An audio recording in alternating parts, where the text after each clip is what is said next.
Gutkowski, and this is New Eyes Dental Hygienist Guided Mastermind.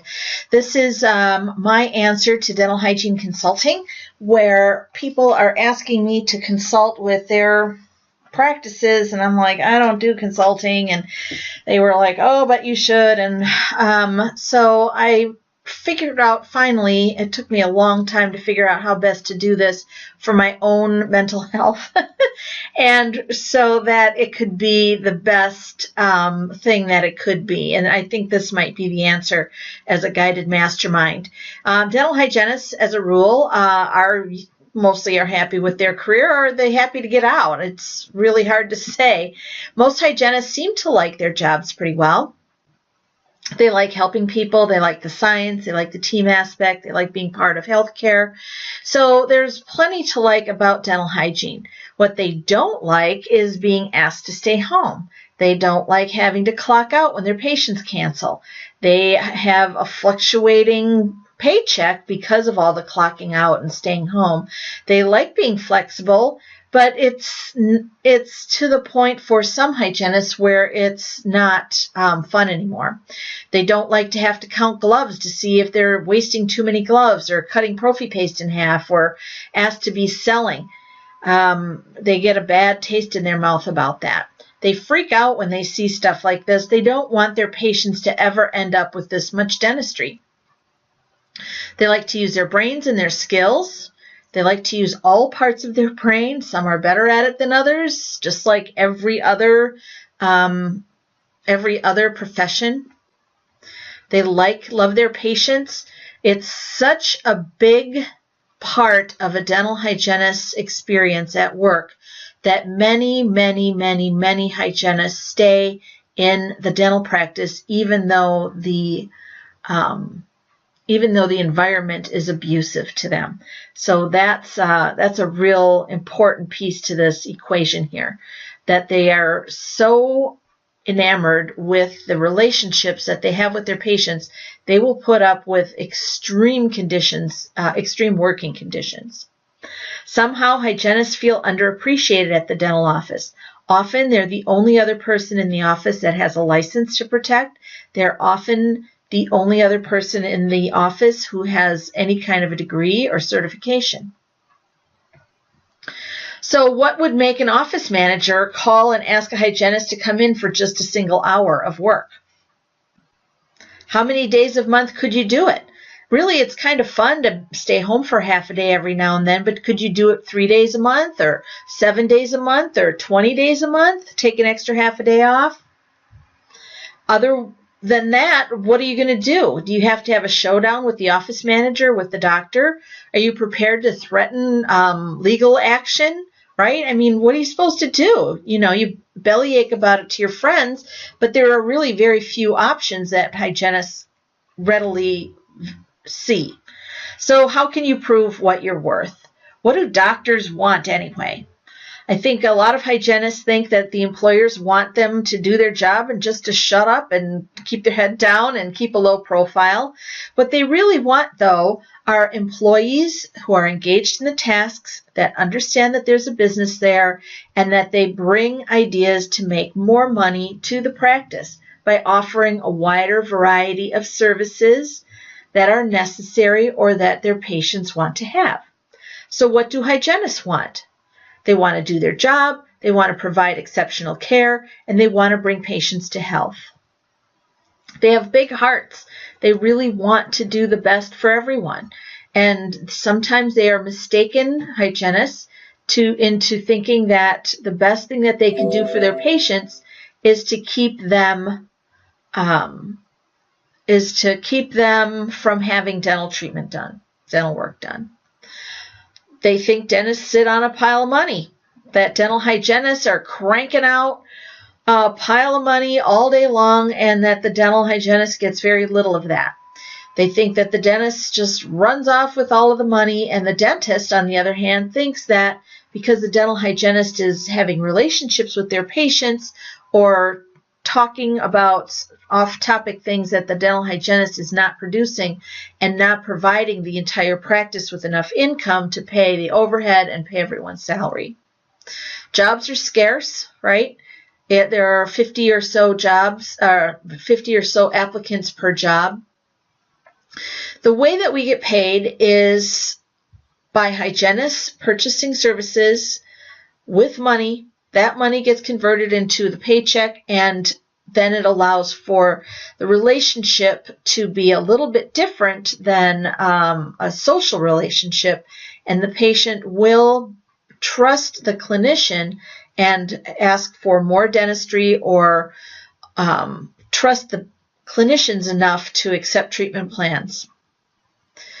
What the wrong message is that some people have in their mind is that the patients are there for us to find work on, and we want to charge them for things as often as possible. The dentist gets a huge pile of money with that model, and the dental hygienist gets less money, and they get disrespected on top of it. But really, all money comes from the patient. Patients are buying excellent care. Not diagnosing is not excellent care. Patients get comfortable with coming to the office over and over again and not having any treatment recommendations.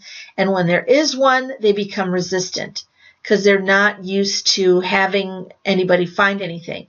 Some patients will go to a dentist or seek someone out who will never find anything, or never blame the patient for this or that, and then they can get away with not having any treatment done, which of course makes for bigger and bigger treatment cases later on. This is not the model that most dentists practice out of. Some people think that this is how it works. It is not. Dentists are very ethical. There are very few who are not. You're always going to stumble on somebody. There's always an exception, but for the most part, dentists are not always taking advantage of their patients. All dental hygienists think that they are providing excellent care. Even the hygienists who don't do all that they can be doing. They don't perio chart, they don't do oral cancer screenings, they don't do this, they don't do that. Those hygienists also think that they're providing excellent care. We have kind of a teeter-totter that we work off of with emotional ties to our patients, and then we have this perceived need to sell dentistry. And it's not about selling dentistry. It's offering services to bring patients to their optimum level of care, of health. We've got this new thing, this oral systemic link kind of thing, and people think that they can chase that down. But for the most part, what's been happening is that we just say, oh yeah, if you don't floss, you're going to have a heart attack. And they just kind of drop it at that when it's so much more complex. Most of our treatment is exciting, but this is not real dental hygiene work. Anybody can be taught to scrape stuff off of people's teeth. This is what gets posted. People think this is fantastic. This is why office managers ask us to come in for 1 hour. Because if this is all that we do and this is what we think our job is, then why not just come in for an hour? We know a lot about oral systemic health, and we need to apply it. We need to know that we can help our patients at another level. Our nutritional background isn't extremely huge, but we know more than just telling patients to get off of sugar. That's not what we're there to do. They already know they shouldn't eat sugar. So what are the options that we have for our patients? We need to apply this oral systemic medicine all the way back to the airway and tongue tie issues, and offer patients solutions to problems that they don't even know that they have. That isn't just a cosmetic solution.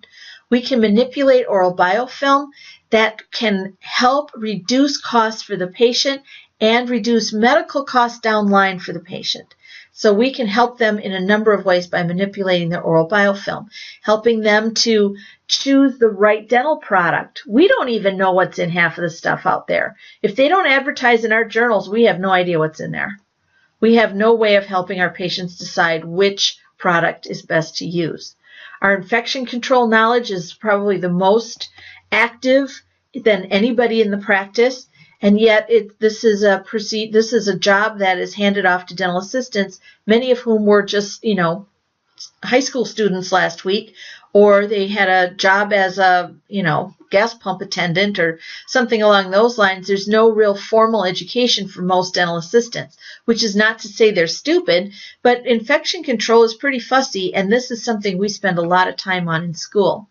Pediatric exams are very still uncommon in general practices where patients are seen under 1 year of age, and this is where a dental hygienist can really shine with offering guided anticipatory guidance for the patient's parents, so that we can have a conversation that lets the patient know, the parents of the patient know, that we can provide guidance so that their child never gets any dental disease. We know how inflammation works, and yet still we just kind of lean on the floss argument and blame the patient, where dental hygiene is critical in reducing the inflammatory load in the body in patients that have periodontal disease. This oral systemic link can be put better into practice. We can do more, way more than what we're doing, and nobody knows really how to do it. And that's why I've started this new Eyes approach to dental hygienist practice.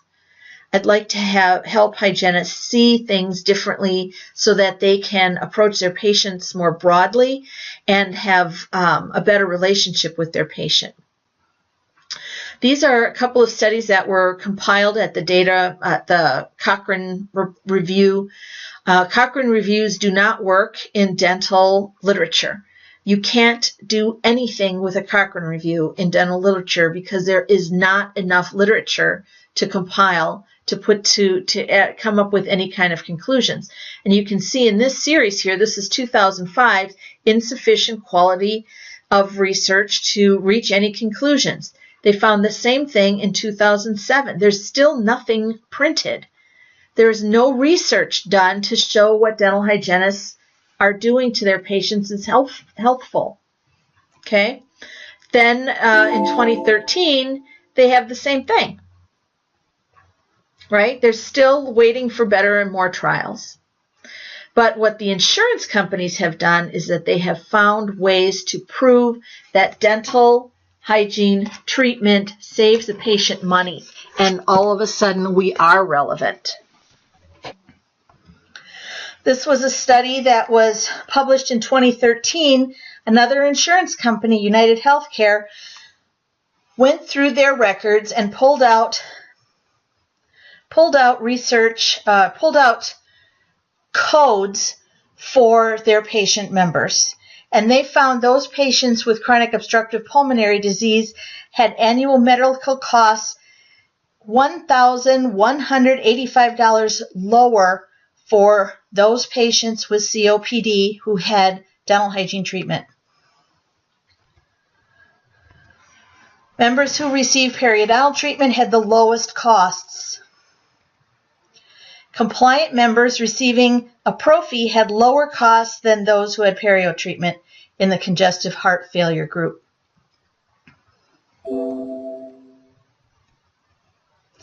Of the non-compliant patients, they saved over $7,000 annually by having dental hygiene treatment. And they saved over $8,000 annually if they were compliant. That means that they were compliant with their physician, not just with their dental hygiene treatment.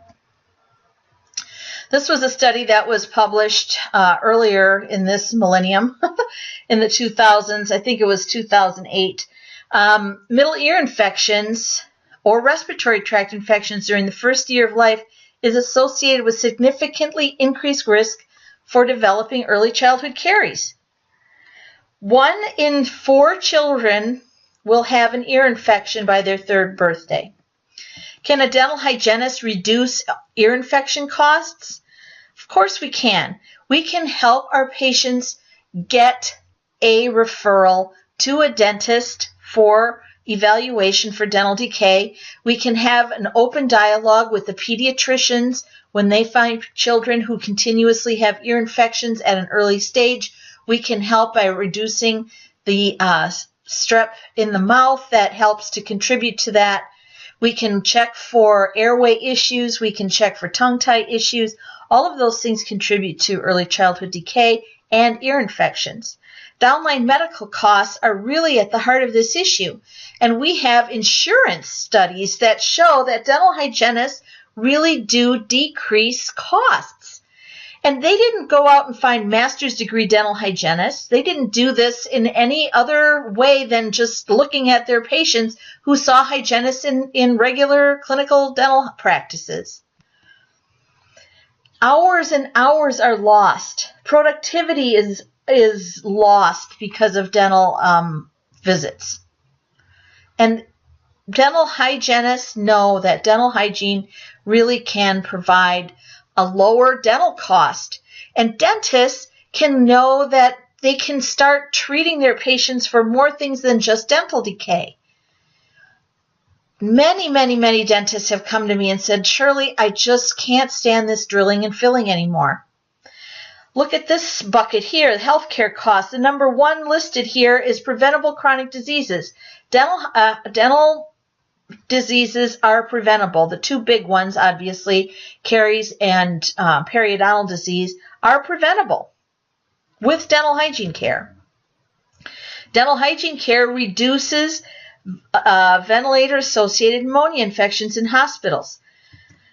This study was also done in a hospital where nurses were providing the care. The total cost of the care protocol was $2,000 for the year, but that $2,000 reduced ventilator-associated pneumonia by 46%. And that showed a decrease in cost system-wide up to $500,000 that year. So that's the kind of information that we'll be using and learning how to use in your dental practice in the new Eyes Dental Hygienist Guided Mastermind. It'll be a 1-month commitment only. I didn't want to be a consultant that comes to an office and is there for 3 months and flying and staying in hotels and working with money and all this other kind of stuff. That's not what this is at all. We'll have an online meeting once a week for a month. We'll have a very tight agenda so that we stay on track. We're going to learn from one another, and we're going to tackle one major topic per month. So the online meetings will be about an hour and a quarter. So you'll have to take time off of your work in order to do that, which increases the value of this appointment. You'll be asked to do some data gathering based on the patient charts, but you will not be reporting any specific patient data. So it will be a compilation of what had happened last week. And it's not going to be production focused. There is a production piece. Obviously, there's always going to have to be some money, but it's not all about production. I'm a firm believer that if you treat your patients really well, then the production will come after that. So you'll find that you're going to have improved patients' health, which is improving your practice health and will also improve your own dental hygienist health. You'll be able to balance your time more effectively so that the stresses that we find accumulating in our body don't become such a big deal. The first month, we'll be focusing on periodontal disease, ways to make a diagnosis, and how to really integrate this diabetes component to perio.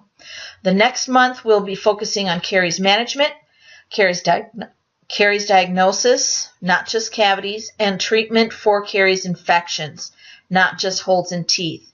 And then we'll also spend a month focusing on the airway. And as these masterminds continue to grow and evolve, we'll increase the number of topics that we'll be approaching. I'm sure the periodontal one would be Perio 2, Perio 3, Perio 4. We'll have small groups, only 8 members per group. We'll never get done if we have more than 8 people in a group. If necessary, I'll have 2 groups or 3 groups or 7 groups or whatever. But that's just how it's going to have to be. We can't manage a conversation with more than 8 people. The meetings will be guided sharing, and we'll have a firm end time. And we'll develop attainable goals that are based on processes that you'll be able to handle in your own practice. You'll have complete email support. I'm developing a wiki platform to communicate within the group So we'll have a private online meeting space that you can meet separately if you want to, or at least post your findings so that we can share during the rest of the week. And we'll have team learning that way. And that doesn't mean that everything is going to be costly. There will be free stuff. Every single person that signs up will get a free copy of the Purple Guide Paper Persona. When we wrote this book, we intended it to be for clinicians who have been in practice. It includes a resume for every 5 years that you're in practice. What is a CV? Why is it important? What's a portfolio? Why is a dental hygiene portfolio so important? Most important for this topic is that it acts as a career guide and kind of guides you along as to what you can expect as you go through your dental hygiene career. As I said, my name is Shirley Gutkowski, and these are some of the reasons why you should care what I have to say.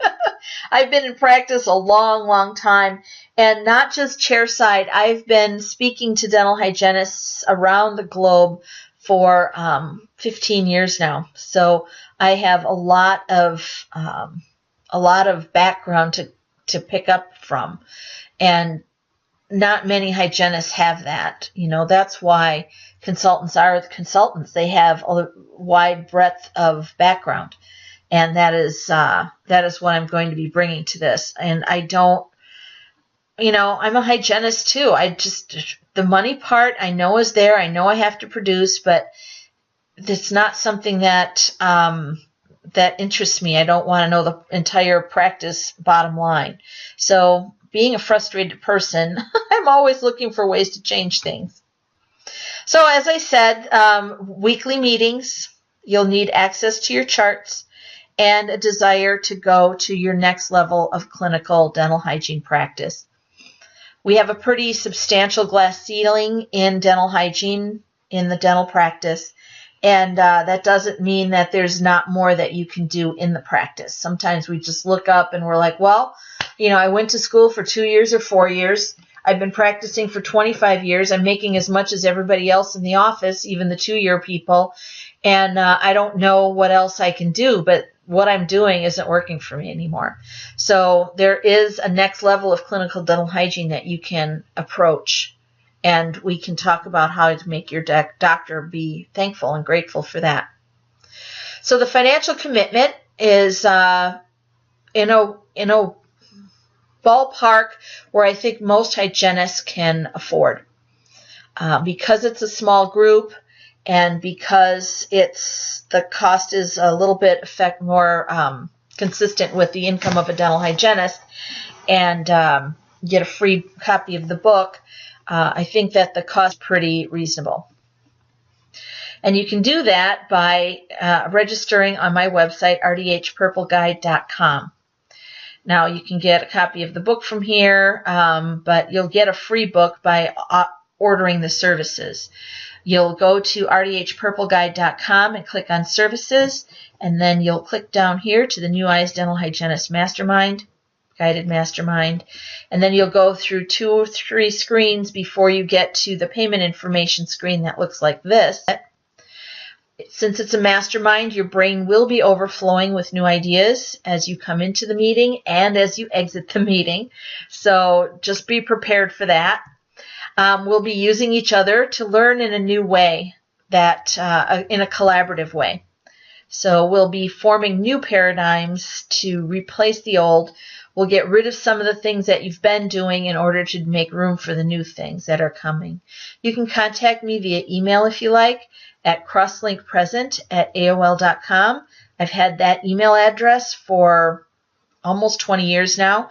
I've been an AOL member. I am loyal. I do have some Gmail accounts, but I prefer to just stick with this AOL one. It makes people laugh, and it still works fine for me. So that's how you can reach me. And that's the name of it, New Eyes Dental Hygienist Guided Mastermind. That's what I look like with the goofy face going on there. And I really look forward to exploring these options with everybody. I think it's going to be pretty exciting, and you'll be able to really really provide another level of care to your patients that you're going to be very, very comfortable with. This is not a scripted, you have to say these 4 things, you have to say this way. This is something that you will own yourself. The hygienist role is in here, and that's what we're going to be working with.